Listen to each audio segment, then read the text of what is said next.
welcome to this class. So we're going to paint a duck today. My first sketch was very small. The head was maybe this size, and basically I erased all the lines, and you can still see probably a little bit. I decided, you know what, this is crazy. Like, there's no way I'm gonna paint it this small. I need to show you like correctly how to blend the colors on the paper. So we need to have more room. I'm gonna show you my test piece. It's actually on the back side of the cold pressed. So this is what we're going for. It's just a nice soft blend of colors. We need to start with the lightest blues that we see first, which is kind of like right here. And this is where I added cobalt green.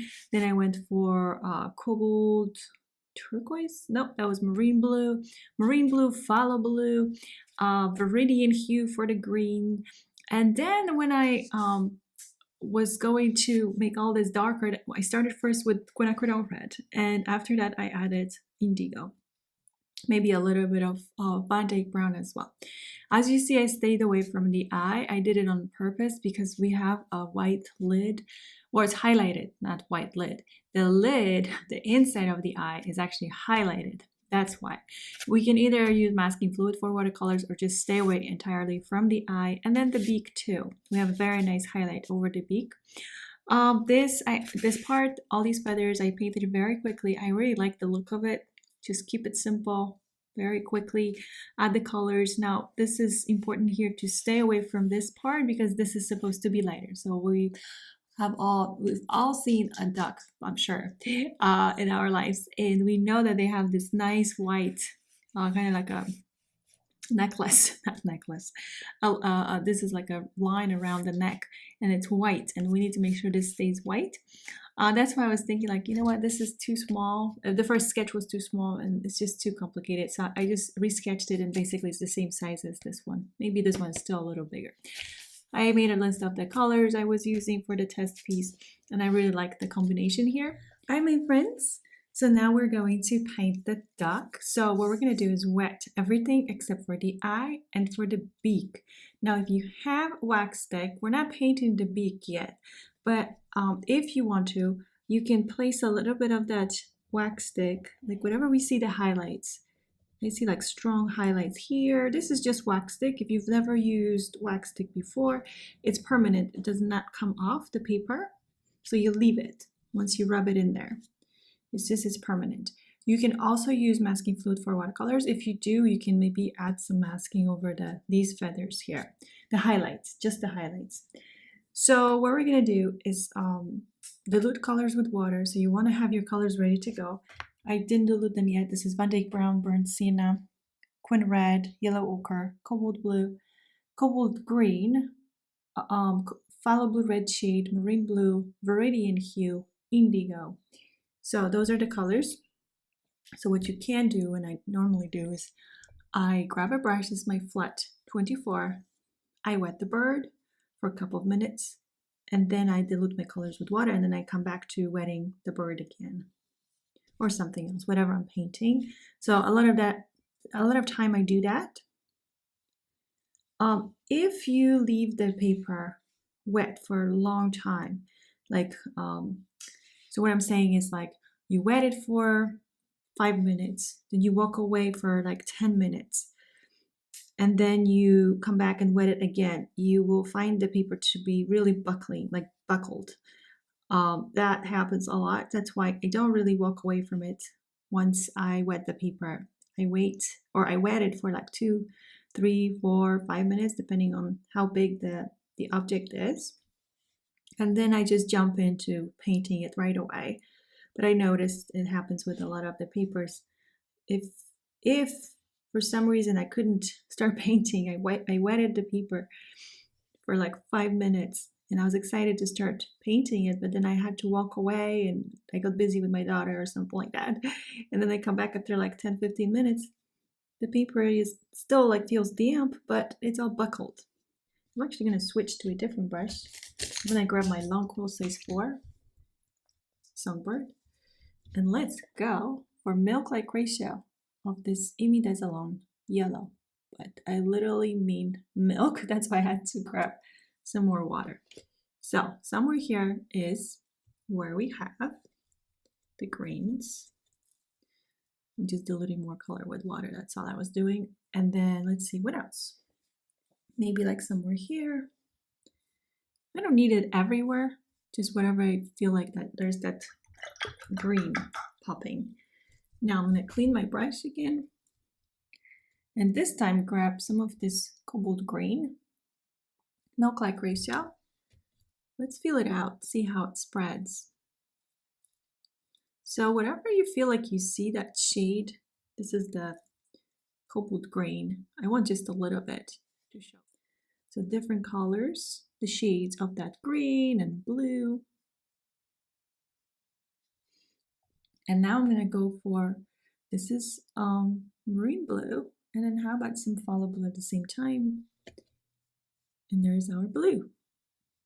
And you can go over the areas where we have like the blackish color. May as well go all the way to the top, just to keep your paper wet longer. Because what will happen is the areas that we're not working on, they will dry faster. So you have to think about those areas too. And if you can add that undertone, the blue or whatever you're using, you might as well do that. So here I have to be careful because right here, this should be kept as light as possible. More of that phthalo blue plus marine blue. With the tip of my brush, I'm going along here, this sketch line, which I already went over, but it's okay. So you can also go from the bottom like I am. It's just so I have a little more control. In a second, we're going to add the darks. However, before that, let's grab a little bit of this burnt sienna with a Van Dyke brown, quick grab of colors, and just add it around the eye, just so we have this shade already. Something like that. Now, what I want you to do is start grabbing some of this quinacridone red. So this is my quinacridone red. This is heavy cream-like ratio. And I'm gonna go over the areas where I have the blue.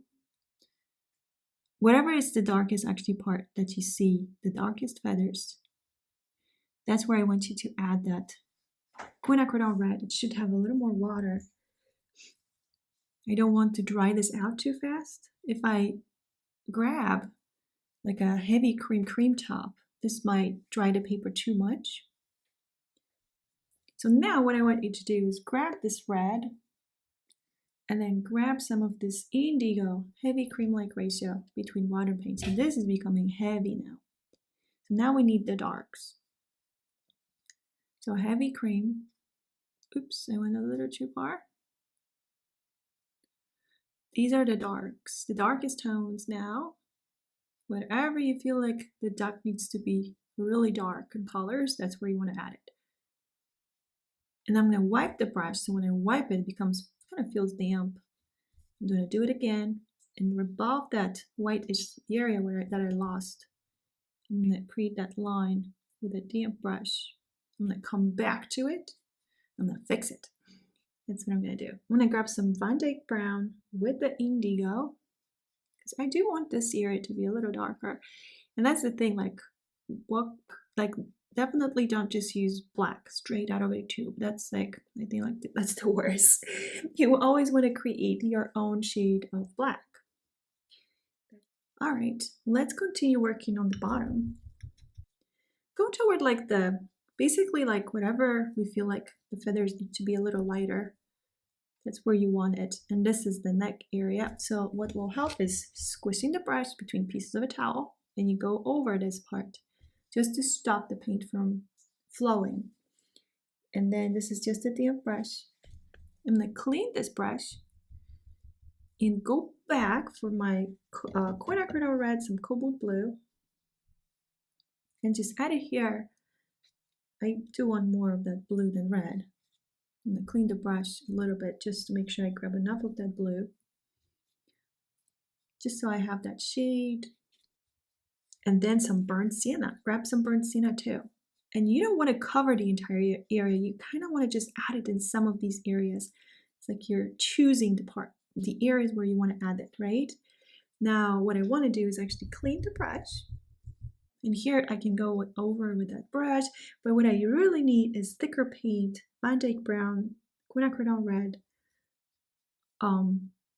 cobalt blue, and just go toward the darkest parts, a little more blue, like here, just so we see the contrast. All this area needs to be darker. So actually I'm gonna grab some phthalo blue. Right here, I didn't clean my brush, I just grabbed phthalo blue. And actually I should go a little here, more toward the top. And I'm gonna just grab my Van Dyke brown. I gotta remember this part because I do wanna lift the colors. I for sure need to lift colors. So now this is my, let's see, how about cobalt blue, quinacridone red, and then there's my creamy Van Dyke brown. Now I'm looking at the reference. Okay, so we have these feathers like this, something like that. Kind of meets with that blue in a way. And then I want cleaner version. I'm just grabbing this Van Dyke brown, just so I can show like more of these feathers, like divided in a way. And if it gets too messy, like you feel like, you know what, this is not clean enough, then you clean your brush. So I'm gonna clean my brush. And I'm gonna go just for the Van Dyke brown creamy paint on the tip of my brush. This is a little too thick, but I'll see what I can do just to show some of these feathers here. And then back to this area here. And this can be easily done with a rigger brush too. Just like I keep thinking I want my rigger brush, but I still have paint on the tip of my brush, so I might as well just keep playing a little longer. More of that Van Dyke brown, plus the quinacridone red, some cobalt blue, and back to this area here.